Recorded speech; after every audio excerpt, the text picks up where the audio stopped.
Listo, perfecto.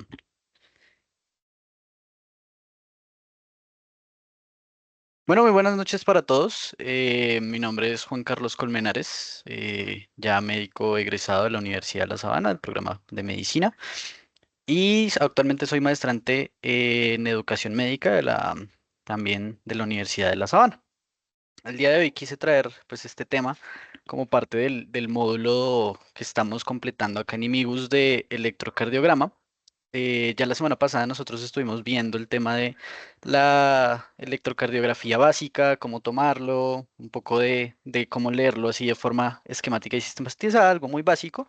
Y ya en este momento lo que vamos a hacer es tratar de ver toda esa parte sobre el electrocardiograma patológico, es decir, todas esas cuestiones que, que nos llevan a, digamos, como que cuando uno empieza a leer el electrocardiograma, uno dice, oigan, no comprendo, esta vaina no es normal, pero no sé qué es. Entonces, la idea es como tratar de dilucidar un poquito estas cosas. Eh, Cualquier cosa, yo voy a estar viendo tanto el chat como las manos, entonces cualquier aporte y cualquier cosita que quieran comentar, estará, digamos, como que estaré súper pendiente de eso. También digamos que el día de hoy nos acompaña la doctora Lina Fajardo, es médico internista actual, pues egresada de la Universidad de La Sabana, que está pues ahorita actualmente trabajando en el Hospital Regional de Zipaquirá. Entonces, pues doctora, muchísimas gracias también pues por asistir acá a la charla y espero que tenga ahí comentarios muy provechosos para la charla. ¿Listos? Entonces, ya dando un poco inicio aquí a la charla, permítanme acá cuadrar una cosita y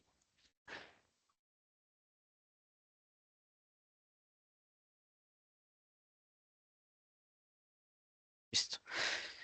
Entonces, ya para empezar acá, este es nuestro contenido de la sesión del momento, un poco de introducción y vamos a tratar de desglosar, digamos, como que alteraciones que hayan en cada uno de las porciones, de las partes que uno lee del electrocardiograma. Entonces, primero la onda P y el intervalo PR, algo, digamos, como que un poco corto porque ya se habló de la sesión pasada, pero sí dejar claras esas alteraciones que podemos ver ahí.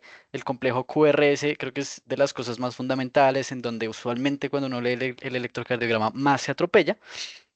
Luego el segmento CT y vamos a hablar mucho de cardiopatía isquémica porque el electrocardiograma termina siendo una herramienta fundamental para el diagnóstico del infarto del miocardio y pues cardiopatías asociadas. Finalmente, un poco sobre la onda T, el intervalo QT y los trastornos de la repolarización y pues les dejo como unos mensajes para llevar a casa. ¿Listo? Entonces, primero, el electrocardiograma es, ya lo mencionamos, una medida indirecta de la actividad eléctrica cardíaca. Entonces, vamos a permitir, con base en esto, identificar alteraciones anatómicas, ya sea del ritmo, o hemodinámicas, o incluso usted puede llegar a determinar alteraciones sistémicas asociadas a trastornos hidroelectrolíticos, hipercalemia, hipocalemia, hipomagnesemia, hipocalcemia, cosas por el estilo, van a verse reflejadas dentro de su trazado electrocardiográfico.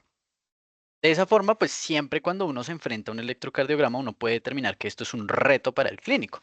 Una correcta lectura del electrocardiograma, pero se me hace, digamos, como que una metáfora muy interesante y es, oiga, entienda el electrocardiograma como un idioma.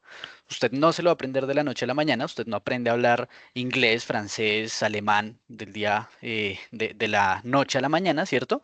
Sino que realmente es la constancia y la repetición de ver muchos electros y de empezar a leerlos primero atropellando, primero, digamos, como que cometiendo errores y que esa repetición y la constancia son las bases fundamentales para su adecuada interpretación. Equivóquese todo lo que usted quiera leyendo electrocardiogramas, que cuando usted después haya leído 100 electrocardiogramas, va a lograr identificarlos. Entonces, digamos como que acá fundamentos rápidamente que va a pasar por ellos. No olvide que lo más importante de leer un electrocardiograma es hacer una lectura sistematizada. Cuando usted lee un idioma, usted lee en la forma en la que está estructurada. Si va a leer inglés, lo lee izquierda-derecha, no derecha-izquierda, ¿cierto? Entonces, esto es importante porque si usted logra identificar lo normal como normal, pues cuando se enfrenta a lo patológico va a ser mucho más fácil identificarlo. Y con base en eso usted va a poder identificar, digamos, como que el resto de alteraciones que usted se va a poder encontrar. Entonces, primero, identifique el ritmo, determine la frecuencia cardíaca, establezca el eje y con base en eso determine hallazgos específicos en contexto de su paciente. ¿Listo? Entonces siempre recuerden aquí como un poquito tratar de identificar entonces el tema de las derivadas es súper importante, saber que hay derivadas bipolares y monopolares. Las bipolares pues acá todas las que corresponden a ABL, ABR, ABF y D1, D2, D3, ¿cierto? Son una fotografía bidimensional de toda la estructura cardíaca en digamos como que en dos dimensiones, como por así decirlo, únicamente la parte lateral e inferior.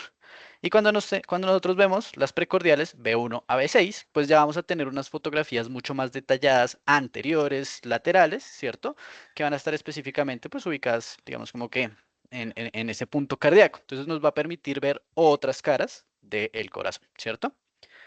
Entonces, teniendo eso en cuenta, pues sepa usted que cada una de esas derivadas y la suma de las derivadas va a permitirle a usted ver diferentes porciones del corazón y por lo tanto le puede a usted ayudar a determinar, oiga, si yo tengo, por ejemplo, un infarto del miocardio y se me está haciendo un supradesnivel del ST en dos, tres derivadas, ¿cierto? Pongamos acá como un ejemplo.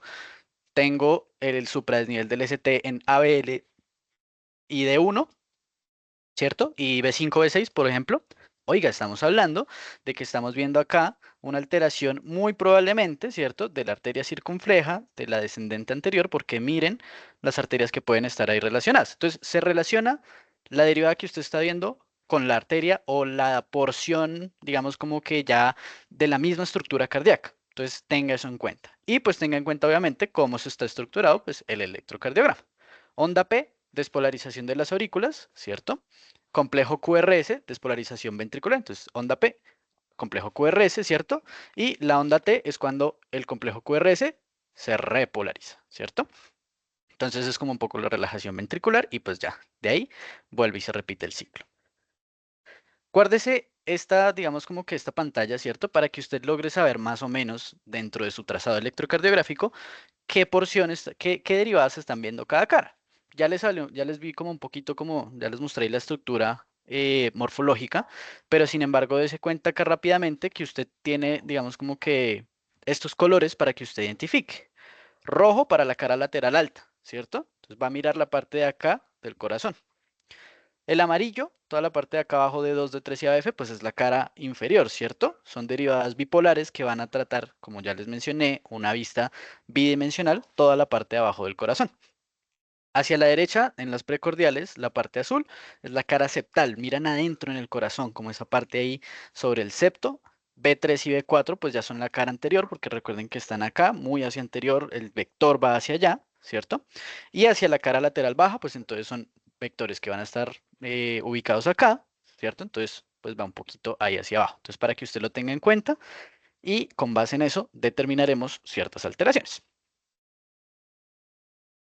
Cada una de las porciones del electrocardiograma tiene diferentes hallazgos sugestivos. Entonces, empecemos, entremos en materia acá. ¿Con qué? Con la onda P y el intervalo PR. Vamos a hablar entonces acá de que esto tenía que ver mucho con la despolarización de las aurículas, ¿cierto? Entonces, con base en eso, pues ya sabemos que es una alteración auricular. Identifique primero lo normal, sepa cómo es una onda P normal. Entonces, teniendo eso en cuenta, usted ya va a saber. Si la morfología regular si la morfología de la onda P es regular, es decir, no tiene ahí una alteración, ¿cierto? No tiene como una forma extraña la onda P, bien. Que sea simétrica, no puede ser una onda P que es como así, ¿cierto? Eso no tiene sentido. Entonces, que sea simétrica. El voltaje que sea de 0.25 o 2.5 cuadritos chiquitos de altura. Vamos a hablar mucho sobre milivoltios, milisegundos, segundos. En todas las diapositivas les tengo guardados ahí como tres cuadritos, dos cuadritos, un cuadrito para que ustedes también se ubiquen, digamos, como que dentro de un papel electrocardiográficamente que esté, pues, eh, que esté, que esté bien, bien calibrado. Que la duración máxima de la onda P sea 0.12 segundos, es decir, 3 cuadritos, ¿cierto? O 120 milisegundos. Entonces, téngalo en cuenta, pues una que sea muy larga también está alterada. Que sea positiva en D1, D2, D3, AF y ABL y que sea negativa en ABR. Eso es súper importante porque esto es casi que algo fundamental para tratar de determinar lo que es un electrocardiograma o un ritmo no sinusal, en un electrocardiograma más bien. Es patológico entonces si hay alguna alteración de esas cuestiones que acabamos de mencionar. Si la onda P es negativa en D1 y ABL, oiga, indica un origen izquierdo. ¿cierto? Porque si usted recuerda, entonces usted tiene acá más o menos, voy a dibujar acá un poco el corazón. No soy un artista, pero pues para que más o menos se entienda. Voy a dibujar por acá. Aquí la cuestión es que usted debe saber que hacia la aurícula izquierda se encuentra ubicado el nodo sinusal, ¿cierto? Entonces el nodo sinusal está aquí sobre la aurícula derecha, qué pena. Llega, baja sobre los haces, ¿cierto? Al nodo auriculoventricular y pues hay un haz que se dirige hacia la aurícula izquierda. Entonces, ¿qué sucede? Si usted tiene una onda P negativa en D1 y ABL que tienden a ser vectores que van hacia allá y hacia allá, ¿cierto? Eso quiere decir que el vector se está yendo por otro lado, es decir, que el impulso probablemente está empezando desde este lado de acá y se está yendo hacia allá. Por eso es negativo, porque se está alejando de esos vectores. Entonces, por eso es súper importante ahí para tenerlo en cuenta. Si la onda P es negativa en la cara inferior, es un ritmo auricular bajo, es decir, es un ritmo que se origina más o menos desde estos puntos de acá, ¿cierto? Y por lo tanto también va en contra de los vectores normales, ¿cierto? Especialmente los vectores pues de la cara inferior, que sería más o menos hacia acá y hacia acá, y se está yendo el impulso hacia el otro lado. Eso es un ritmo auricular bajo y eso no es sinusal. No lo está comandando el nodo sinusal. Y eso es, digamos, como que la base fundamental ahí para que usted se dé cuenta. Si usted empieza a revisar, por ejemplo, dése cuenta acá, como tenemos una onda P negativa en D2, ¿cierto? Una onda positiva en ABR, onda P positiva en ABR. Entonces, eso es no sinusal y por lo tanto, eso está alterado. ¿Listo? Así entonces, también tenemos el tema de la onda P y la morfología que pues está alterada. Entonces, primero, si usted ve ondas P pulmonares, ¿qué son las ondas P pulmonares? Son P's que o no son simétricas y usualmente tienden a ser muy altas. Dese cuenta, por ejemplo, estas de acá de la derecha, ¿cierto? Como en D2. Son ondas P que son muy altas. Sobrepasa entonces, ¿qué? Los 0.5 milivoltios o los 2.5 milímetros, que esos son 2.5 cuadritos pequeños. ¿Listo? ¿Esto de qué le habla a usted? Crecimiento de aurícula derecha. Listo. Cualquier patología que le haga, que le haga crecer la aurícula derecha. EPOC, un TEP crónico, por ejemplo, cosas muy por el estilo. La onda P mitral o mellada ya es una que entonces va a tener unas características muy interesantes. Primero, en el tema de acá, si lo ven a la derecha, pues es una que se prolonga en el tiempo. Entonces, esas ondas P mitrales o melladas, pues se ven en D2 o D3 y tienden a ser una duración superior a 0.10, 12 segundos, que esos son 120 milisegundos o 3 cuadritos. ¿Listo? Son 3 cuadritos. ¿Y eso de qué le habla? De una sobrecarga o crecimiento de la aurícula izquierda. Como el impulso se está prolongando en el tiempo, porque estamos hablando de tiempo, se prolonga en el tiempo. Eso quiere decir que toda esa parte que yo había dibujado en el dibujito anterior de la aurícula, pues hay como un retraso en esa conexión, en ese impulso que hay desde el nodo sinusal hacia la aurícula izquierda. ¿Listo? Y finalmente, pues la combinación de ambas, a ver, una onda P que sea altísima y que esté mellada, pues puede indicar un crecimiento vía auricular. Entonces, usualmente pueden ser patologías que generan, pues, digamos, como que retorno de la sangre. Traje varios ejercicios, entonces si por favor alguien puede levantar la mano. Está sencillito, los ejercicios tienen que ver con el punto que usted va a caer. Entonces, si alguien quiere levantar la mano y participar en este, ¿qué ve? ¿En dónde lo ve? Que es lo que digamos como que más me llamaría la atención, se los agradecería un montón. Si no, pues bueno, yo lo comento, pero alguien que quiera participar, por favor.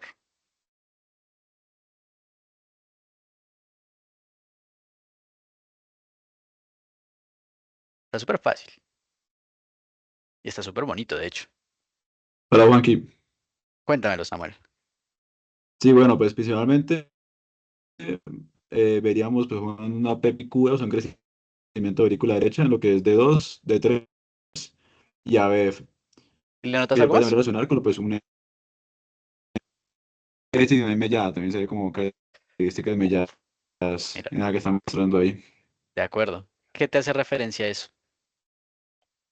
Un crecimiento Exactamente. biauricular posiblemente. Exacto. Entonces ahí viene la cuestión. Puede ser un crecimiento biauricular, porque es que tanto está como alta. Mira que acá alcanza a cumplir uno, dos y casi que el segundo y medio ahí de cuadritos, ¿cierto? Y adicionalmente está mellada. Entonces, esos dos hallazgos son, digamos, como que muy sugestivos de ese tipo de patologías. Probablemente este paciente tenga una patología de ese estilo, ¿vale?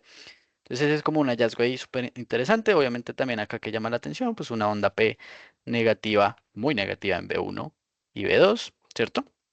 Mira, estas ondas P picudas, picudísimas también en B3, entonces muy pulmonares, muy pulmonares, ¿vale? Listo. Y con el intervalo PR, pues les voy a comentar algo supremamente rápido. Y es que de forma normal debe medir entre 3 a 5 cuadritos, de 120 milisegundos a 200 milisegundos. No me voy a extender acá porque sé que la próxima charla de la próxima semana es taquiarritmias y bradyrritmias. Sin embargo, sí de acá comentarles que un PR corto, como por ejemplo un Wolf Parkinson White, en donde se ve una P, una onda delta y luego el QRS, puede favorecer taquiarritmias, ¿cierto? O síndromes digamos, sí, de taquicardias. Mientras que sobre las bradiarritmias con PRs mayores de 200 milisegundos, es decir, de 5 cuadritos, pues usted ya va a hablar ahí prácticamente de los bloqueos auriculo-ventriculares, ¿cierto? Que ahí pues luego ya digamos como que muchos los conocemos, que está el grado 1, el grado 2 y el grado 3 y que el grado se divide en MOIDS 1 y MOIDS 2, ¿cierto? Pero eso los digamos como que los veremos en otra clase. Ahí súper fundamental que usted sepa de dónde se mide el intervalo PR. El intervalo PR se mide desde el momento en el que usted inicia la onda P y inicia el complejo QRS, con la primera Q o la primera R que usted se encuentre, dependiendo pues de su complejo, ¿cierto? Todo eso corresponde a el intervalo PR. Agarra desde el inicio de la onda y agarra el segmento, ¿listo? Para que la gente pues digamos como que no se confunda. Listo. Entonces entremos acá en materia en una vaina súper complicada que yo sé que la gente es como, oiga, esto es un ladrillo, pero hagámoslo un poco sencillo, hagámoslo easy. El complejo QRS. Entonces, este corresponde a la despolarización ventricular. Entonces, ya sabemos que onda P, aurícula, se contrae y luego el complejo QRS, pin, despolariza el ventrículo. Entonces, esa despolarización ventricular se asocia a alteraciones electrocardiográficas en donde usted puede ver desde el eje cardíaco, alteración en la amplitud o alteración en la duración. Cuando usted altera la amplitud, lo que usted va a tener es una hipertrofia ventricular o hallazgos sugestivos de hipertrofia ventricular. Entonces, digamos como que uno empieza a guiarse por ahí. ¿Que hay otras cosas que uno puede ver en la amplitud? Bueno, sí, claramente, pero pues esto es una guía básica, ¿no? Y en la alteración de la duración entra un tema que yo sé que a mucha gente le parece súper difícil y es el tema de los bloqueos de rama. Entonces, con base en eso, vamos a empezar a ver cómo se ve. El cálculo del eje cardíaco, digamos como que acá lo primero que uno hace es relativamente sencillo, ya lo vimos la vez pasada, usted simplemente agarre D1, ¿cierto? Es decir, la derivada que va más o menos hacia 0 grados, y usted agarra la derivada de ABF, que es la que es perpendicular 90 grados hacia D1, ¿cierto? Y con base en eso, pues usted simplemente determina los QRS. Entonces, si el QRS de D1, por ejemplo, está positivo, ¿cierto? Uy, qué horrible. Está positivo, ¿cierto? Y el de ABF está un poquito positivo, pero realmente es más negativo, ¿cierto? Entonces, eso quiere decir que el vector es negativo, entonces, por lo tanto, se está yendo hacia allá. D1 es positivo, ¿cierto? Y eso es un eje desviado a la izquierda para que me entiendan más o menos un poco. Y así usted puede jugar con la positividad o negatividad de los QRS en esas dos derivadas. Y usted hace la ley de los deditos, que fue, digamos, como que lo que enseñamos la vez pasada. ¿Qué es importante con el eje cardíaco? Queda una idea muy general sobre las alteraciones. Un eje desviado hacia la derecha, pues le habla usted de sobrecarga ventricular, EPOC, TEP, un hemibloqueo posterior, ya lo vamos a mencionar. Y un eje desviado a la izquierda, pues se asocia mucho a obesidad, una hipertrofia ventricular izquierda o un hemibloqueo anterior. ¿Listo? Entonces primero entremos un poco acá con el tema de la hipertrofia ventricular. Esto es aumento de voltaje, es decir, el QRS se alarga hacia arriba, no hacia no en relación tiempo, sino en relación de voltaje. Usualmente busque los signos de hipertrofia ventricular en las derivadas precordiales. ¿Listo? ¿Cuáles nosotros tenemos aquí, digamos, como que principales? El índice de Sokolov-Lyon es uno que se utiliza mucho, o el voltaje de Cornell como hallazgos sugestivos de hipertrofia ventricular izquierda. Sin embargo, no se confíe. Estos no son diagnósticos, no son como que usted los utiliza y ya, no, listo. Este señor tiene hipertrofia. Son signos indirectos que ayudan a tener más o menos una idea sobre, digamos, como que el corazón de ese paciente, pero pues obviamente pruebas mucho más específicas, el ecocardiograma, ¿cierto?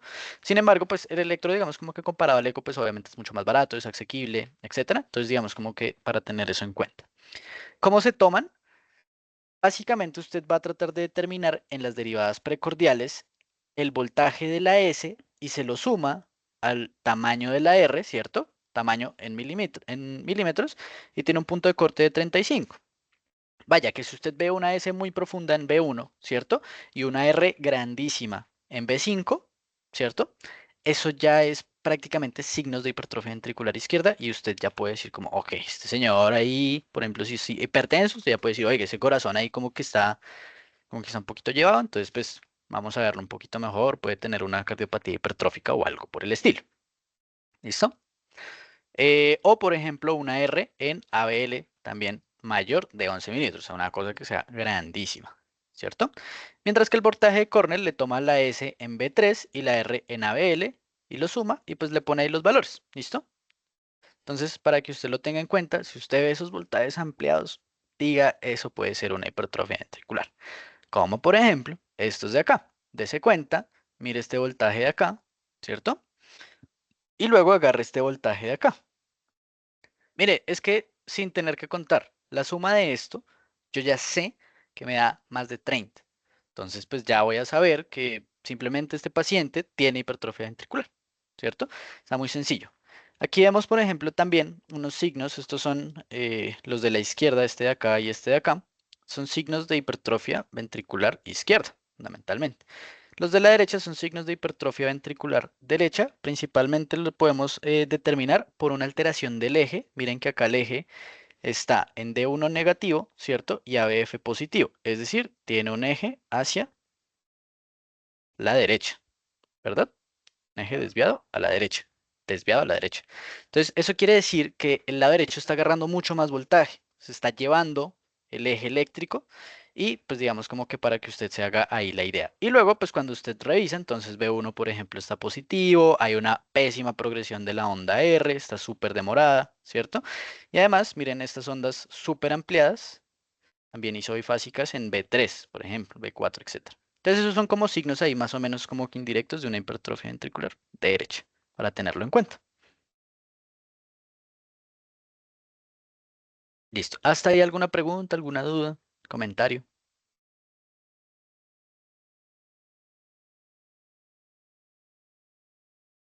Listo. Entonces, hablemos de los bloqueos de rama. Los bloqueos de rama y comprenderlos es, digamos, como que fundamental, porque ya cuando veamos el tema de cardiopatía isquémica, esto va a ser un poco importante. Determine usted que se está hablando de un retraso en la conducción, ¿cierto? Entonces, si usted tiene acá su corazón, ¿verdad?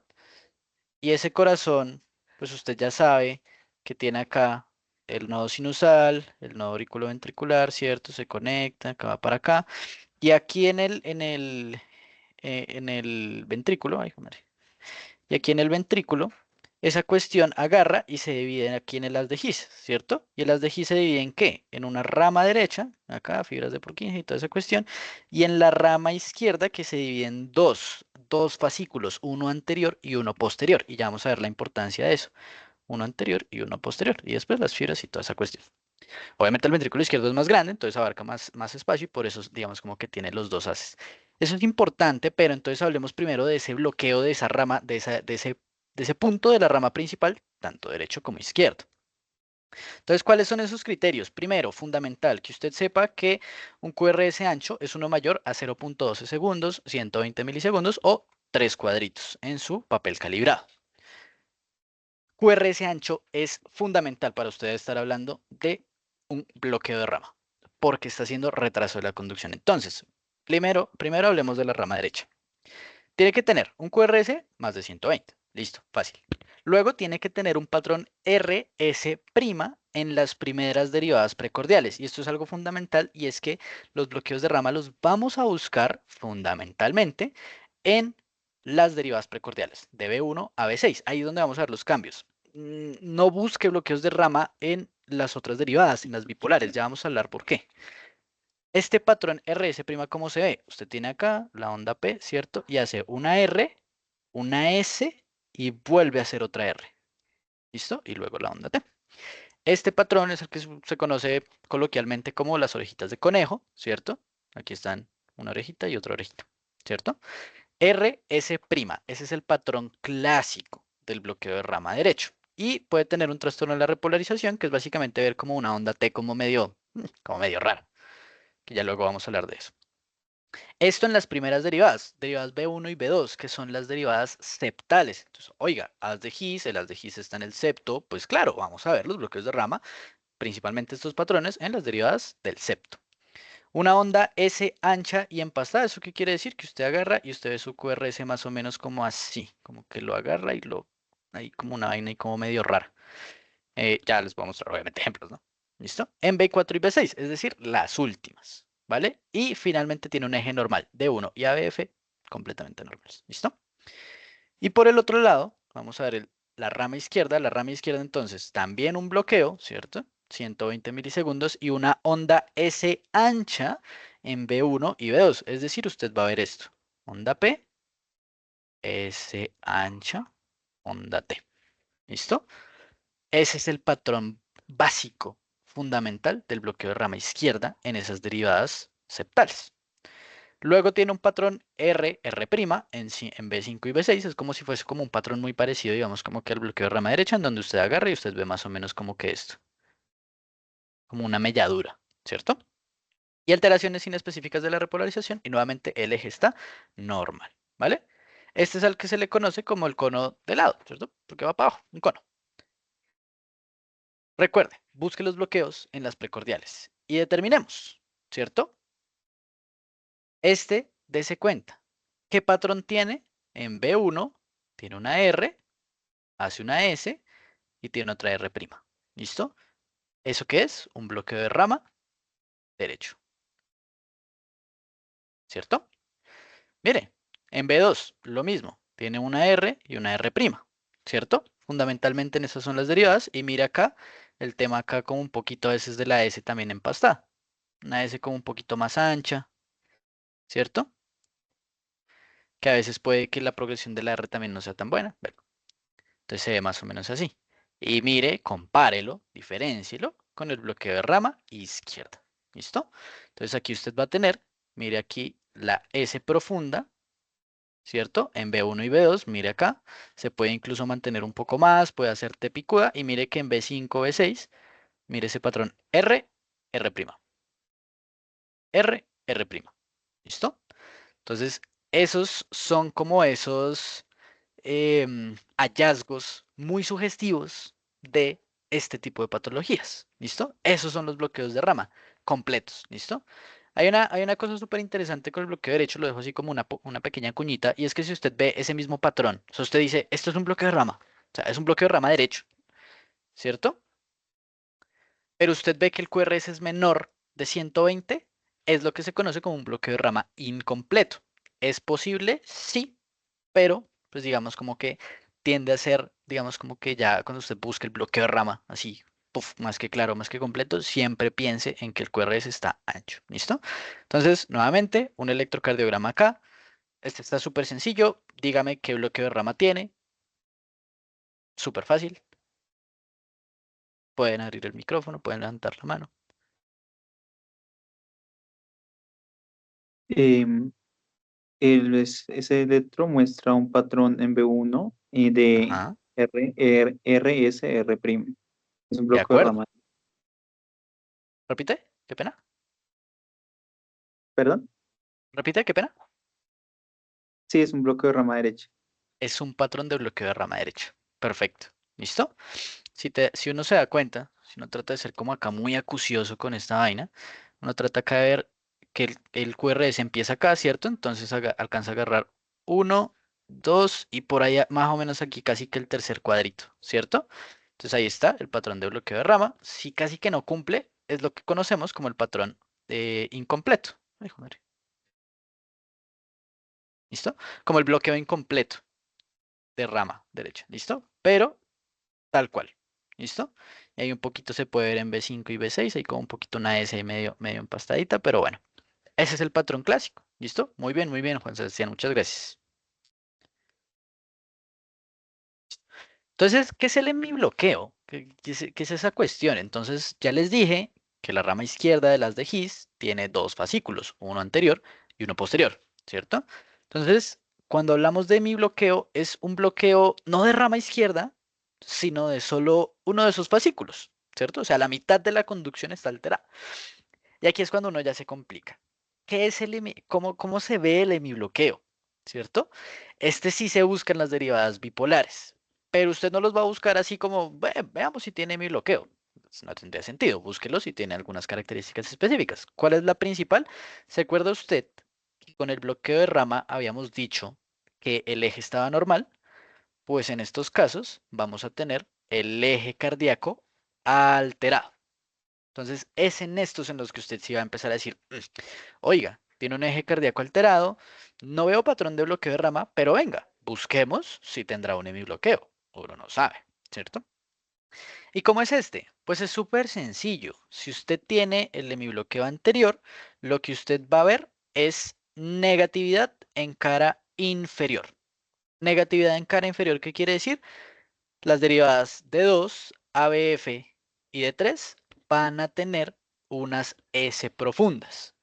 S profundas, así, tal cual. Ya, listo. Mientras que la cara lateral alta, es decir, D1 y ABF, tiene la polaridad es muy positiva. O sea, esa vaina tiende a irse muy hacia arriba.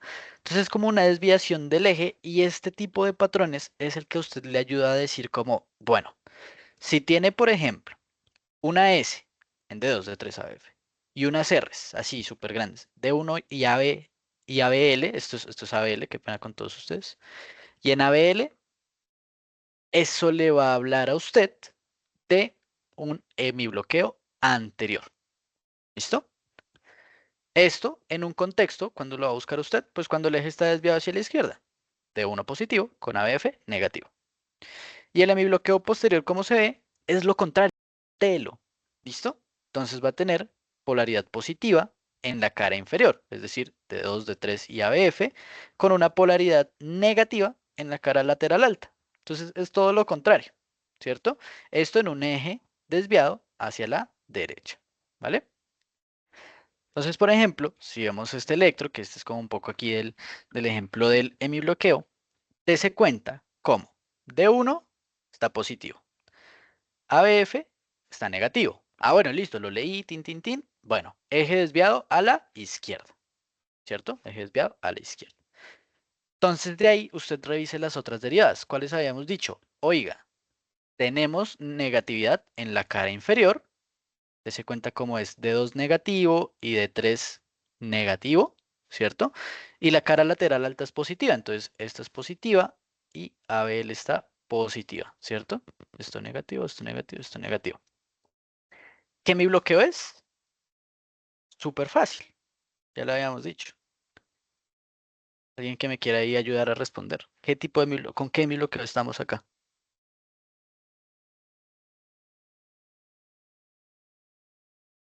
Sería un hemibloqueo de fascículo anterior.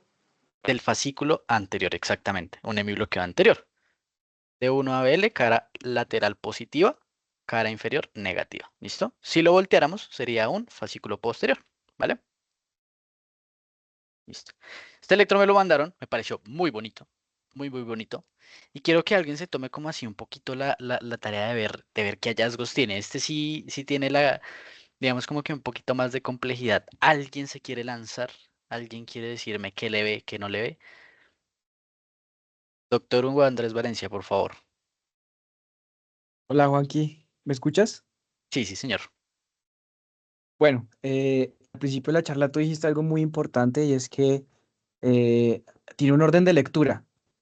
Entonces, un tip es ustedes empiecen a buscar su orden de lectura. Yo, por ejemplo, yo utilizo ritmo, frecuencia, luego necrosis, lesión o isquemia, y ya después sí empiezo a buscarle cosas, que la onda P, entonces que el tamaño de la onda P, que luego QRS, que luego bloqueos y hipertrofia de cavidades. Entonces, yo primero lo voy a analizar como de esa forma, en ese ritmo, para que a uno no se le pierda nada. Ujú. Entonces, bueno, entonces primero, si está bien tomado, está mal tomado. Entonces, 25-10, parece que está bien.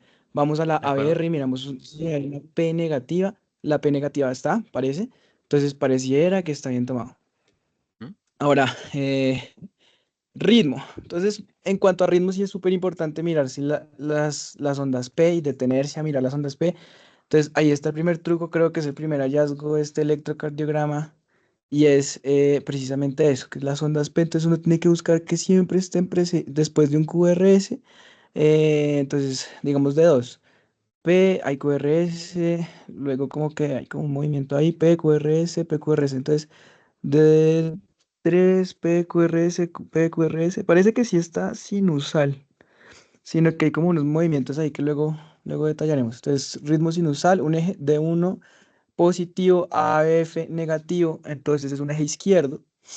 Ritmo, eje, frecuencia, entonces uno 2 3 parece que está como entre 100 y 75, digamos, ¿cierto? Está Como normal. Sí, está normal. Entonces, ritmo, eje, frecuencia. Necrosis. Entonces, Qs patológicas, acuérdense, Qs por encima del 25% del QRS. Entonces, vámonos por las caras. Entonces, dedos de 3 y AF son cara inferior. Pareciera que no hubiese una Q significativa. En dedos hay una Q, pero en D3 y en AF ya no las hay. Están precedidas por una onda R chiquitica, Ah, entonces no hay rico. necrosis en cara inferior. Bueno, vámonos con cara lateral de 1 y ABL. No hay CUS, entonces no hay necrosis de cara lateral. Vámonos con las precordiales B1, B2, B3, B4, B5. No hay necrosis. Listo. Lesión, supras o infras. Entonces otra vez por caras. D2, D3 y ABF. Infras o supras no vemos. En D1 y ABL tampoco vemos. B en la cara septal, B1, B2. Pareciera que no. B3 y B4 que es anterior tampoco. B5, B6. No, tampoco. Isquemia o trastornos de repolarización, que son los trastornos de las ondas T. Entonces, vámonos otra vez con eso. Entonces, dedos de 3 y ABF. Entonces, en dedos de 3 y ABF, ahí sí podríamos encontrar algunos hallazgos, que son las ondas T, que están un poquito negativas, pero la negatividad no está simétrica. Entonces, eso habla más de un trastorno de repolarización de la cara inferior. En D1 y ABL, la T, pues está, la morfología está positiva, entonces no hay trastorno de repolarización y tampoco hay una isquemia. Vámonos con cara septal, ahora sí, parece que también hay trastorno de repolarización, B3, B4 no pareciera, B5 y 6 tampoco, listo. Entonces, no hay necrosis y hay unos trastornos de repolarización de cara septal. Ahora sí nos vamos con lo otro. Entonces, ¿cuánto tiene el QRS? El QRS sí está ancho, más de 120 milisegundos. Ujú. ¿De acuerdo? Ahí ya nos dedicamos a mirar muy bien la morfología, entonces de los patrones, si es un bloqueo completo de rama derecha, un bloqueo completo de rama izquierda. Entonces, yo tengo un truco ahí y es que si B1 está hacia positivo, pues pareciera más como más de bloqueo de rama derecha. Cuando es bloqueo de rama izquierda, el B1 siempre va a estar negativo. Es como un tip Correcto. ahí como visual. Sí, yo no me Ujú. pongo a mirar RSR porque las orejitas de conejo no siempre están. Entonces, bueno, bloqueo de rama derecha, bloqueo completo de rama derecha. Bueno, miremos la onda P, el segmento ya PR, el segmento PR, lo buscamos y está súper prolongado. Ujú. Entonces también hay un bloqueo de primer grado. Y luego vamos a mirar, tenemos un eje, el eje era izquierdo, entonces dedos de 3 y ABF están hacia negativo, entonces también tiene un hemibloqueo del fascículo eh, anterior superior. Entonces ya tenemos tres bloqueos que se juntan en este electrocardiograma y vemos entonces un bloqueo trifascicular. Es un man que necesita más Perfecto. capaz. Qué man Muchas tan Pero crack. aquí gracias. está. Qué chimba el electro. Muy crack, muy crack. ¿Listo? Hugo hizo la descripción perfecta de este electrocardiograma, así se deberían leer, tómense su tiempo siempre. ¿Listo? El electrocardiograma no es como, sí, está normal, ya. No, los electrocardiogramas toca leerlos. ¿Listo? Y este me pareció muy, muy bonito por esos tres hallazgos. Oiga, tiene los tres bloqueos que mencionamos al tiempo, al tiempo en el mismo electrocardiograma. Sí, Samuel, por favor. Sí, Juan, quería agregar una cosilla que me parece también súper interesante. Una mnemotecnia que siempre uso en el bloqueo del fascículo anteriormente, la mnemotecnia PNN da pena, Ujú, ¿sí? La P de PNN sería de 1, que es positivo. N de nenes, sería de 2 y de 3, que sería negativa. La D, R, que da igual porque siempre va a ser negativa. ¿Listo? La otra serían ABL, que sería positivo. Y la última N, AF, que sería pues negativo. Eso daría PNN, da pena. ujú, exactamente. Es una mnemotecnia, entonces también como para guiarse en el tema de los hemibloqueos. ¿Listo? Perfecto. Entonces es eso. Dese cuenta que este es un bloqueo trifascicular. ¿Qué es esa vaina? Es un bloqueo trifascicular. Oiga, es un paciente que tiene un bloqueo de rama derecho completo, ¿cierto? Mira acá mira acá las RR', por ejemplo, en B2 que también se pueden ver, la S empastada en B5 y B6, ¿cierto? Y luego también entonces tiene el PR prolongado, un bloqueo auriculoventricular de primer grado, y adicionalmente tiene un hemibloqueo del fascículo anterior. Entonces, eso también. Profesor Juan Manuel, por favor, adelante. ¿Cómo vamos? ¿Me escuchan bien? Sí, sí, señor. ¿Cómo va todo? Bueno, ahí complementando lo de Hugo también es importante, pues yo creo que le debe quedar a todo el mundo claro, es que un electro no se lee sin clínica, ¿no? Porque en contexto de un dolor torácico de este electro llama la atención la mala progresión que tiene de B1 a B6. Entonces, no sé qué opinas de eso o qué No, caso era.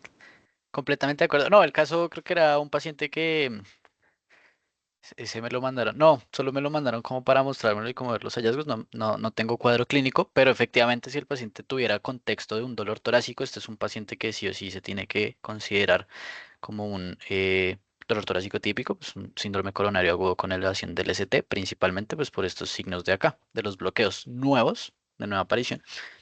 Eh, sí, obviamente, siento que se me pasó, pero está más que obvio No, no, no, mencionar que sí, lo los... decía complementando es porque hay una muy mala progresión, ¿sí? Si se dan De acuerdo. cuenta, B1, para que me entiendan, de pronto pues tiene que ser un poco mm, una R, ¿no? Pues, eh, para que me entiendan, tiene que estar muy arriba, ¿no? Y a medida que va llegando a B6 se va bajando, ¿sí? No sé si tengas un electro normal, pues como para mostrar eso. Pero pues de pronto sí tener en cuenta eso. Sí, ahorita les muestro un electro que creo que está normal. Ahí, ¿cuál es la cuestión? Ahí, por ejemplo, el tema de la progresión de la R es que cuando uno empieza a hablar de esto, B1 tiende a ser una derivada muy positiva, B2 también, y más o menos sobre B3, B4 y B5 ya se entiende que tener a ver una R más isobifásica. Entonces aquí ya tiene que ser como una R más o menos, y ya sobre B5 y B6 casi que tienden a ser S más negativas, pues QRS más negativo. Entonces, esa progresión es importante también evaluarla. ¿Listo? Profesor, muchísimas gracias. También sí hay súper importante, todo electro se lee en contexto clínico, ¿no? El electro sin contexto clínico no, digamos como que no sirve mucho. ¿Listo? Entonces, cuando estaba haciendo la presentación no me había fijado del PR, había puesto que era bifascicular, pero efectivamente cuando usted añade el bloqueo auriculoventricular, pues se vuelve un trifascicular. ¿Listo? De tres. Si fuese solo bifascicular, sería un bloqueo de rama derecho más un hemibloqueo anterior o inferior, anterior o posterior, cualquiera de los dos. Entonces, eso también, digamos, como que para tenerlo ahí en cuenta. Listo. Entremos aquí en un tema muy bonito, pero que es un coco, y es el segmento ST. Todo eleva al segmento ST, esa vaina, uno qué hace, cómo lo evaluamos, cómo abordamos un electrocardiograma en la cardiopatía isquémica. Entonces, eso es súper importante. Primero hablemos del segmento ST, que corresponde a esa línea en donde va a finalizar el complejo QRS y empieza pues la onda T. Lo determina el punto J, que es ese punto en donde termina ese QRS e inicia ese proceso de la repolarización ventricular. Entonces, ténganlo en cuenta, ese punto J es punto de referencia importantísimo. Entonces, a partir de eso, vamos a tener diferentes alteraciones del ST. ¿Qué patologías se ven asociadas? Una cardiopatía isquémica, por ejemplo, un infarto agudo del miocardio, pero también hay otras cuestiones, enfermedades, por ejemplo, del pericardio, la intoxicación por digitálicos, o un aneurisma ventricular como una alteración crónica o una alteración ya mecánica, pues, de un infarto agudo del miocardio, ¿vale? Entonces, quiero que alguien me diga así rápidamente como qué ve en este electro, así rápidamente. Ese es contexto de un paciente masculino, 44 años, que presenta dolor torácico.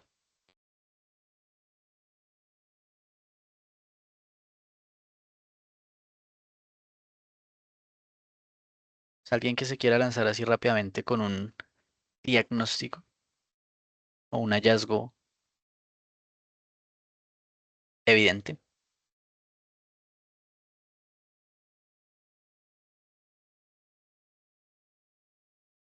Si quieren, entonces les muestro. Este es un artículo muy bonito para que también lo busquen, que es los diferenciales de la elevación del ST. ¿Qué vemos acá? Efectivamente, vemos elevación del ST. Creo que todos la vemos, por ejemplo, acá, ¿cierto? Miren acá en B5, B6. Joder, madre, ABL también. D2 también la tiene, D1 también la tiene, ¿cierto? P2, mírenla acá. Y B3 incluso también. Este señor, ¿qué? Se está infartando. Dolor torácico ahí, un infarto multivaso que está alterando toda la morfología de todos los STs. Pues no, este es un paciente con un cuadro de una pericarditis aguda. Entonces, eso digamos como que es súper importante. Estos son hallazgos de la pericarditis aguda. ¿Y qué es? Es una elevación difusa del ST, para que ustedes me entiendan, pero que tiene una forma convexa, ¿cierto? Entonces, ese ST tiende a ser como esta formita de acá, como esta U adentro. Y tiende a ser una elevación difusa, es decir, se ve en muchas derivadas, muchísimas. Entonces, esto digamos como que tiende a verse en esas fases agudas de la pericarditis. ¿Por qué pongo de primero este y no el clásico del infarto? Para explicarles que no toda elevación del ST, pues es un infarto con miocardio o una cardiopatía isquémica. Tiene otros contextos, tiene también, digamos, como que otras formas de evaluar. ¿Listo? Entonces, de aquí empecemos a hablar de esto. Disminuir el aporte de oxígeno del miocardio pues va a alterar el tejido ventricular y por lo tanto genera alteración en esa repolarización. Entonces, en ese contexto clínico, un paciente con el dolor torácico típico, ¿cierto? Opresivo, retroesternal, que se irradia, brazo derecho, mandíbula, etcétera, que empieza con el ejercicio, pues vamos a tener estas alteraciones. Vamos a hablar entonces acá del segmento ST, pero también un poquito de la onda T, porque es todo el proceso de la repolarización lo que se ve en la cardiopatía isquémica. Empezar a hablar de que una isquemia subepicárdica, es decir, de la parte más externa del corazón, por donde entran pues esas arterias cardíacas, vamos a tener el segmento ST, pues va a identificar una elevación del punto J con morfología convexa, mientras que usualmente cuando hay cambios del ST en una lesión subendocárdica hay un descenso del ST, el ST se baja. Y la onda T también nos va a tener, digamos, como que alteraciones. Todo esto es con base en el tiempo, en donde va a haber una lesión subepicárdica cuando vemos ondas T negativas simétricas en diferentes derivadas y la isquemia subendocárdica, es decir, bien hacia adentro del corazón, son las ondas T positivas, altas y picudas, ¿vale? Entonces, a partir de esto, guárdese esta diapositiva. Y es que es fundamental reconocer que existen elevaciones fisiológicas en ciertas derivadas, fundamentalmente D2, B2 y B3, ¿listo? Las precordiales B2 y B3. Por esta razón es que es súper importante entender que es una elevación significativa del ST. Este criterio, pues digamos como que está adaptada también de la guía, de las guías europeas de síndromes coronarios agudos. Y es que usted presente una nueva elevación o descenso de más de 1 milímetro, es decir, un cuadrito, en ese punto J, ¿cierto? Que ya hemos mencionado, en dos derivadas continuas. ¿Qué son las dos derivadas continuas? Si usted se dio cuenta, hable de las caras. D1 es continua de ABL.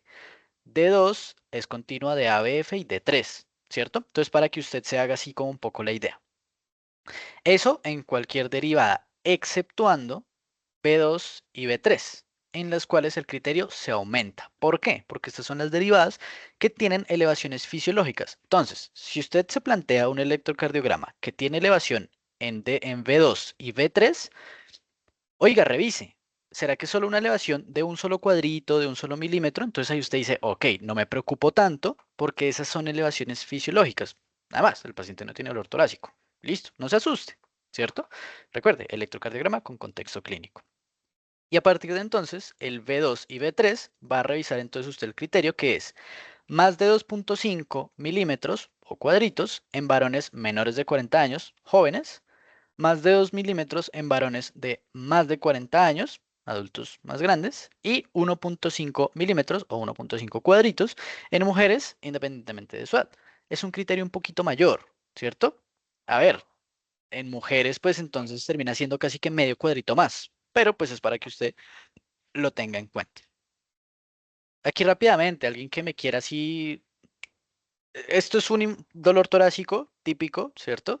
Y tiene elevación del ST. Yo quiero que alguien me diga cuáles son las caras que están afectadas en este electrocardiograma, para usted más o menos como que entender que efectivamente hay derivadas continuas que están alteradas, entonces más o menos en dónde se puede ver este infarto del miocardio.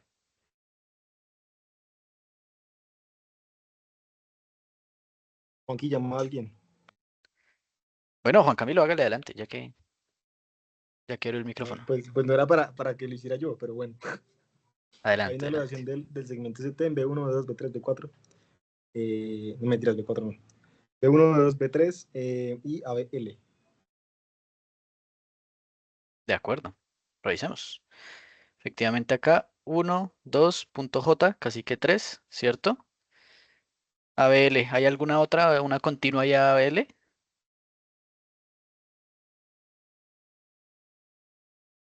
Sí, de 1.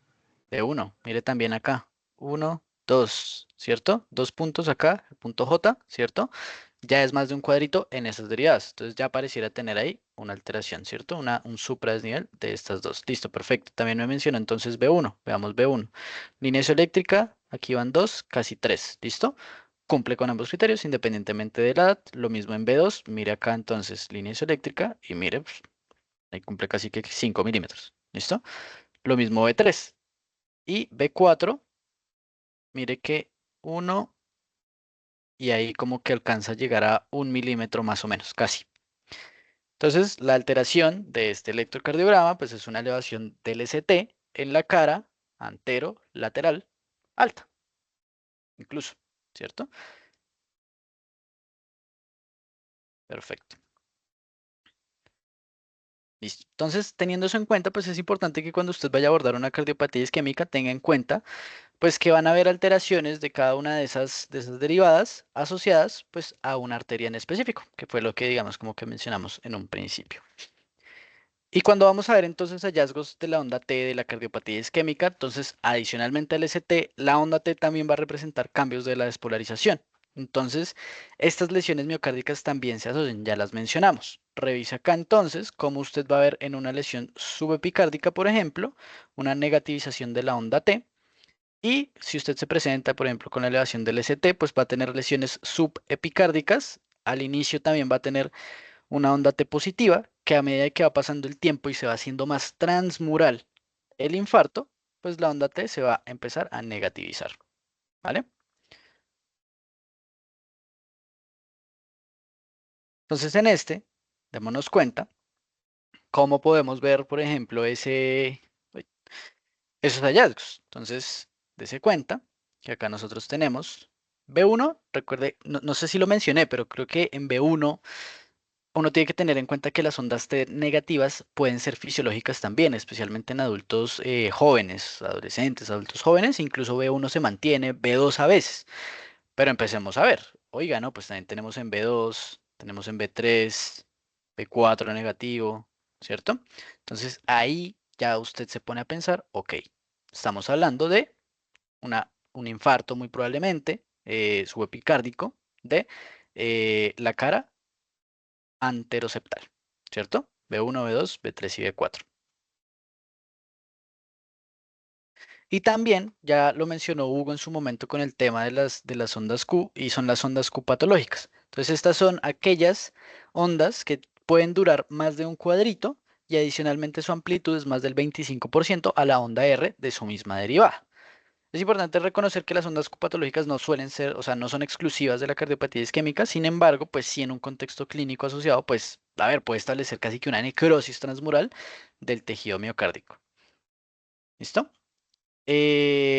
También es otro electrocardiograma, ¿listo? Que nos muestra más o menos cómo podemos ver no solo ciertas como elevaciones del ST, tanto fisiológicas como patológicas, sino que también es para mostrarles estas ondas T picudas. A veces uno queda confundido con el tema, oiga, ¿cómo yo puedo decir que hay una onda T picuda? Esa vaina que, ¿cómo clasifico, cómo puedo decir esa cuestión? Pues dése cuenta que una onda T alta picuda pues tiende a ser aquella que supera la onda R de esa misma derivada, para que uno lo tenga ahí súper en cuenta. Entonces, onda T que supera la R es picuda, o que sea anormalmente alta. Por ejemplo, vea esa onda T de B4. Casi que llega, incluso a pesar de que tiene una gran amplitud esa SQRS, casi que llega hasta el tope de la onda R. Entonces, esos son para mostrarles cómo se pueden ver esas ondas T picudas. Y estas sí las voy a pasar relativamente rápido, pero pues yo obviamente les dejo todas estas diapositivas y es para que ustedes también se den cuenta que hay hallazgos muy específicos de cada cardiopatía isquémica. Esto es también sacado de la guía del año pasado, en donde usted puede ver, por ejemplo, alteraciones de un infarto posterior, pues va a haber hallazgos, por ejemplo, un infradesnivel en B1 o B3. Búsquele un infarto posterior a ese paciente en el que usted le ve ese infradesnivel. Que por ejemplo usted está pensando o está viendo, por ejemplo, en derivadas posteriores y derivadas derechas, alteraciones en SST, piense en una oclusión de la coronaria izquierda completa o un infarto del ventrículo derecho. Entonces, por ejemplo, estos hallazgos de acá. Hallazgos como, por ejemplo, isquemias de multivaso, una depresión del ST en más de 6 derivadas, ¿cierto? En contexto, pues también del paciente, piénselo también. Que usted tenga un paciente con dolor torácico típico y que se le presenta con un nuevo bloqueo de rama izquierda o un bloqueo de rama derecha con sus patrones, ¿cierto? Que ya los mencionamos. Ese es un paciente que tiene que ser llevado pues, a terapia de reperfusión. Las ondas T también aisladas, entonces también digamos como que acá usted empieza a valorar dependiendo de dónde empieza a ver este tipo de alteraciones, ¿vale? Entonces eso y se los dejo. El de Winter, que es uno súper interesante que habla sobre una oclusión de la descendente, de la arteria descendente anterior. Podemos ver entonces acá digamos como que un ST que va en ascenso hacia la onda T. Esto, en las precordiales. Y el signo de Wellens también, que es más o menos como esta línea acá isoeléctrica, puede ser tipo A, tipo B, pero pues digamos como que esos ya son hallazgos mucho más específicos y pues habla también una oclusión proximal, una estenosis de la descendente anterior. ¿Listo? Les dejo para que sepan que hay muchas causas de una elevación del ST. Entonces, pues para que no solo nos quedemos con la cardiopatía, sino que también puede ser una hipercalemia, un síndrome de Brugada, ¿cierto? Los bloqueos de rama, una pericarditis. No toda elevación del ST, no todo cambio del ST es cardiopatía isquémica. ¿Listo? Y ya casi como para terminar acá, los últimos 5 minuticos que me tomo, es para hablar un poco de la onda T y ese intervalo QT y los trastornos de la repolarización. Entonces, fuera del contexto de la cardiopatía isquémica, la onda T también adquiere relevancia en mostrarle a usted la repolarización. ¿Listo? Entonces, eso tiene que ver con la onda T negativa, que de forma normal, como les mencioné ahorita, es que en B1 y B3 se puede ver normal en pacientes jóvenes y en adultos se mantiene negativa en B1. Entonces, no se preocupe si usted ve una onda T, no se vaya a asustar, no vaya a decir que ese paciente se está infartando, sino que realmente piense, oiga, si es solo B1, pues, a ver, eso es normal, ¿no? Y ya luego entonces vemos el QT, que es toda esa parte que inicia desde el inicio del QRS hasta el final de la onda T. Y si usted lo tiene prolongado, pues esto digamos como que también le habla de ciertas patologías. Préstele mucha atención a la T, no solo en la cardiopatía isquémica, sino también en alteraciones hidroelectrolíticas. Acá pongo la alteración del potasio como el gran manifestante de la alteración de la onda T, como la hipercalemia, en donde va a ver usted una onda T puntiaguda generalizada. Esto es diferente un poquito al electro que les mostré ahorita, que era la onda T puntiaguda, picuda, así, toda bonita, en derivadas muy específicas, ¿cierto? B1, B2, B3, B4, anteroseptal. Listo, suerte. pero acá tiende a ser una onda T en todo el miocardio, porque es todo el miocardio el que no, el que tiene mucho potasio y por lo tanto se va a alterar, ¿cierto? Con ello, la despolarización ventricular también es lenta y se tienden a asociar a QRS ancho de más de 120 milisegundos. Y finalmente la hipocalemia tiende a ser una onda T más aplanada con una onda U que digamos como que se ve después de esa onda T y se prolonga pues ya el intervalo. Como vemos acá, entonces, miren esas ondas T generalizadas, o sea, es todo el trazado electrocardiográfico el que tiene una onda T ahí que no me gusta, o sea, eso es horrible, está de acá, miren ese QRS todo ancho, picudas, tienden a ser también un poco asimétricas, ¿cierto? Entonces, cosas por el estilo son las que a uno le ponen a pensar como, bueno, a este paciente 70 años, llega acá con sensación como de palpitadera y pues es un señor que está en diálisis y hace 5 días, 6 días no se hace diálisis. Ah, bueno, a ver, pídale potasio, mi amigo, ¿cierto? Entonces, cosas por el estilo. Y finalmente el intervalo QT es ese tiempo ya de la repolarización completa. Entonces, este se debe corregir porque es que el QT no siempre es estable, no siempre se mantiene, sino que pues si el paciente está taquicárdico o bradicárdico, pues este se prolonga de forma fisiológica, llamémoslo, ¿cierto? Entonces hay que corregirlo. La fórmula para corregirlo es esta, es como la clásica en donde usted agarra el QT, lo mide en milisegundos, ¿cierto? Y agarra y lo divide sobre la raíz cuadrada del RR, del intervalo RR, medida en segundos. Pero realmente son 5 las fórmulas que usted va a agarrar, entonces, o sea, hay 5 fórmulas diferentes que existen. A ver, se la dejo fácil. Entra en una calculadora y calcula el QT con las calculadoras que tienen, ¿cierto? Entonces, digamos como que termina siendo como un poco más práctico. Pero, pues, esta es la clásica, es la calculadora de Framingham, se conoce. Y pues le va a mostrar a usted valor normal del QT corregido para que usted sepa, es menor de 440 milisegundos. Si es mayor de eso, está hablando usted de un QT prolongado. Y si usted tiene un QT prolongado, sospéchele alguna patología. ¿Como cuáles? Hipocalcemia, hipomagnesemia, hipocalemia, algunas arritmias, por ejemplo, asociadas, o, por ejemplo, si el paciente tiene hiperproteinemia o con fármacos súper frecuente, entonces los antidepresivos tricíclicos, el sotalol, antibióticos, etcétera. ¿Listo? Cuestiones para que usted las tenga en cuenta.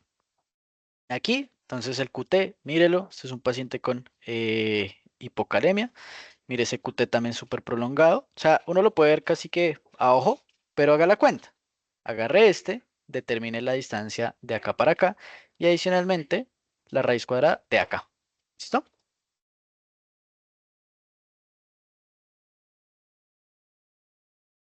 Y ya otros hallazgos que usted puede encontrar así como cultura general, ¿no? A ver, el patrón S1Q3T3, digamos como que sugestivo de TEP, no es muy específico, no es muy sensible, ¿cierto? Pero existe, ¿cierto? El más frecuente en TEP termina siendo la taquicardia sinusal, pero pues si usted ve esta cuestión, téngala en cuenta. ¿Qué es esto? Una onda S en D1 con una onda Q en D3 y una onda T negativa en D3. S1, Q3, T3. ¿Listo? La onda que usted ve presente en la derivada que usted ve presente. Eso es de TEP. Y el síndrome de Brugada, pues es una canalopatía asociada, en donde usted puede ver un bloqueo de rama derecho, un patrón RSR', ¿cierto? Más una elevación del ST en esas derivadas, en las primeras derivadas precordiales. Entonces, mira acá, como usted ve un RS' con un ST y además ese trastorno ahí de la repolarización. ¿Listo? En B1 y en B2. Y mire que ya en B3 se normaliza. B4 se normaliza. B5 está casi que ni se nota. Entonces eso tiende a ser sugestión, síndrome de Bruca. Y entonces ya acá los mensajes para llevar a casa. Si usted es estudiante de medicina, el electrocardiograma es su amigo, no le tenga miedo. No le tenga miedo a leer un electrocardiograma.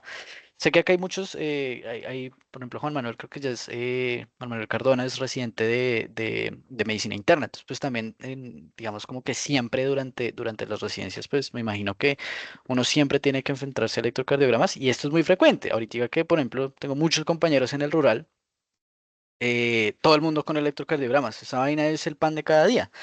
Desde que usted es estudiante, desde que usted es interno, desde que usted es rural, médico general, residente y pues en internista también ni se diga. Entonces, el electrocardiograma es su amigo, utilícelo, quiéralo. No le tenga miedo pues a leer muchos electrocardiogramas y haga una lectura organizada. La que hizo Hugo es el ejemplo perfecto de cómo uno debería leer un buen electrocardiograma. Haga su propia lectura, pero que incluya todos los puntos y que sea organizada. No se salte cosas, no se salte pasos, porque entonces va a perder esto, ¿cierto? Puede equivocarse mientras aprende, claramente. Todos estamos aquí para aprender, nadie nació aprendido, ¿cierto? Y es parte de la curva. Entonces, agarre cuanto electrocardiograma vea y agarre esta misma guía y usted dice, ok, este electrocardiograma se parece a este que está en esta guía, me gusta, lo voy a utilizar, esto parece esto, listo. Y ahí usted empieza a sacar, digamos, como que respuestas. Y recuerde, la repetición y la constancia le hará un experto en la lectura del electrocardiograma. Eso sería todo. Muchísimas gracias. Muchas gracias por la participación. Muchas gracias por todos los comentarios. La referencia, un libro que me gustó mucho, del MIR. Y también, digamos, como que libros ahí como, o datos también asociados em, de las guías de infarto, etcétera. ¿Listo? Nada, muchísimas gracias. Comentarios, dudas, preguntas, inquietudes, quejas, sugerencias. Andrés Felipe, profesor Castilla, adelante. Juan, una pregunta súper breve. Ya que hablaste de los hemibloqueos, ¿qué implicación clínica podrían tener, digamos, en contexto de un paciente? Em, Oiga, buena pregunta. ¿La doctora Lina está por ahí? ¿Que me podría ayudar a responder?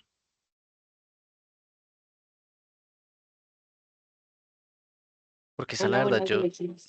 Sí, ¿Cómo doctora, por están? favor, adelante. Sí, aquí están. Juanca, primero, pues nada, felicitarte por la exposición. Me parece que hiciste un buen abordaje de todo y realmente es muy poquito, no hay casi nada por agregarte y me parece que lo explicaste de una forma fácil, sencilla, que yo creo que todos entienden. Entonces, para resolverte la pregunta que te acaban de hacer tu compañero, digamos que eso individualmente, nada, es tal como tener un bloqueo AB de primer grado, tener un bloqueo de rama izquierda. Digamos que la relevancia clínica entra, que fue, por ejemplo, en el caso que tú pusiste, cuando es un bloqueo trifascicular, porque es un paciente que tiene un alto riesgo, pues, de presentar, hacer un bloqueo completo, y esto, pues, lo puede, o sea, puede aumentar la mortalidad, o bueno, básicamente el riesgo o la implicación de reconocerlos y de tratarlos es cuando en un paciente tenemos un bloqueo trifascicular, porque básicamente eso es una indicación de ponerle marcapasos porque es una alteración en el ritmo. Digamos que si tú tienes un bloqueo AB de primer grado solo, no te estresas, no hay que hacerle nada, si no es pues porque realmente no tiene ninguna relevancia clínica, pero digamos que se viene a centrar o la importancia radica en cuando lo encuentras acompañado de otros bloqueos. Entonces digamos que es por eso que hay que saberlos identificar y pues tenerlos en cuenta, porque si se te pasan, pues no te vas a dar cuenta de si el paciente lo tiene o no y de que ese paciente tiene un riesgo y debe requerir al menos una valoración por electrofisiología para ver si necesita o no un implante de marcapasos. Perfecto, doctora, ¿Qué otras, muchísimas qué gracias. otras Ujú. cosas de las que dijiste? Pues realmente no mucho. Uno de tus compañeros decía que es súper importante ver el contexto clínico de cada paciente y pues sí tiene mucha razón, porque por ejemplo, lo que yo he visto es cuando los pacientes, o bueno, cuando tenemos electros, sobre todo de hipertrofia ventricular, que hay alteraciones en la onda T, pues muchos se asustan, piensan que es un infarto y realmente no. Entonces realmente sí hay que saber la clínica del paciente. Yo pienso y siempre he dicho que la clave es saber qué es lo normal para que cuando veas algo anormal sepas al menos que está mal. Entonces, sí tener en cuenta, digamos que repasar esto, todos los electros que vean, revisarlos, porque pues hay cambios que se ven en el electro que pueden asustar, pero realmente no es que sean nada grave. Obviamente, sí hay que estudiarlos, porque si tú tienes una alteración en un electrocardiograma, pues significa que hay algo que está mal. Y si hay que hacerle ecocardiograma, bueno, lo que sea, dependiendo el contexto clínico del paciente, pero pues sí es importante evaluar eso. Algo que tú, yo no sé si ustedes van a hacer como una clase de infarto, no sé. Sí me parece súper importante que hagan énfasis en esos cambios electrocardiográficos porque uno piensa que realmente si no hay supra del ST, pues podemos relajarnos y realmente no. Hay hallazgos en el electrocardiograma que de hecho son de alto riesgo y requieren una remisión prioritaria de un paciente. Y no olvidársela en todos los criterios que tú dijiste de infarto con elevación del ST, que si tú vas, porque eso básicamente es tomar una decisión de mandarlo ya a PCI y si no tienes trombolizarlo, que estos cambios deben ser persistentes. O sea, tú debes asegurarte en un electrocardiograma de control que el paciente siga con la elevación del ST, porque a veces pasa que es un espasmo coronario y mejora, o pues realmente es transitorio y ya no se manejaría igual que un infarto con elevación del ST. ¿Listo? ¿Qué más de lo que mencionaste? Bueno, del QT, ¿qué para qué corrigen el QT? O sea, eso que, ¿para qué se corrige? No, pues como mencioné, es porque el QT, si uno lo toma, o sea, si uno lo contara en cualquier electrocardiograma, ese se ve alterado por taquicardia o bradicardia, o sea, por la misma Ujú. frecuencia cardíaca. Entonces uno tiene que corregirlo con con el intervalo y pues el mismo RR. Y si tiene, sí, y si está prolongado, ¿qué? Pues usualmente son Ok. alteraciones como las que tenía por acá. Pueden ser, por Ajá. ejemplo, si son adquiridas, pues obviamente, usualmente tienden a ser como alteraciones hidroelectrolíticas o arritmias o por medicamentos. Entonces, oiga, si usted da un QT en un paciente que está tomando antidepresivo tricíclico, amitriptilina, por ejemplo, no, pues suspenderlo. A tomar decisiones. Bueno, entonces sí, básicamente tener un QT prolongado lo que hace es que te aumenta el riesgo de hacer una arritmia, principalmente torsión de puntas. Entonces, realmente por eso es que nosotros verificamos si el paciente tiene o no QT corregido. Varios medicamentos es una lista súper larga y de hecho hay unos que tienen más relación que otras según estudios clínicos. Por ejemplo, que es muy común que los pacientes tengan con amiodarona, la amiodarona es uno de los medicamentos que prolonga el QT. Entonces, siempre en esos pacientes hacer el electrocardiograma de control. Pero básicamente es por el riesgo de arritmias, principalmente torsión de puntas. ¿Qué más, Juanca? No, creo que estuvo muy bien. Realmente no veo de lo que mencionaste, no me acuerdo de nada más como para mencionar. Listo, perfecto. No, pues nada, doctora, muchísimas gracias por estar, por participar. A todos, muchas gracias también por asistir. La charla queda también grabada, entonces yo voy a subir ahorita el link al grupo de WhatsApp y también pues les paso la presentación para que la tengan y la puedan utilizar en sus rotaciones o cuando las necesiten. ¿Listo? Muchísimas gracias. Que estén muy bien. Doctores, muchas gracias por la participación, fue muy enriquecedora. Gracias, Juan Carlos, especialmente por la charla. Muchos aportes nos llevamos para la casa y quiero invitarlos a todos a nuestra próxima charla el miércoles, que también va a ser sobre electrocardiograma, pero esta vez hablando de arritmias.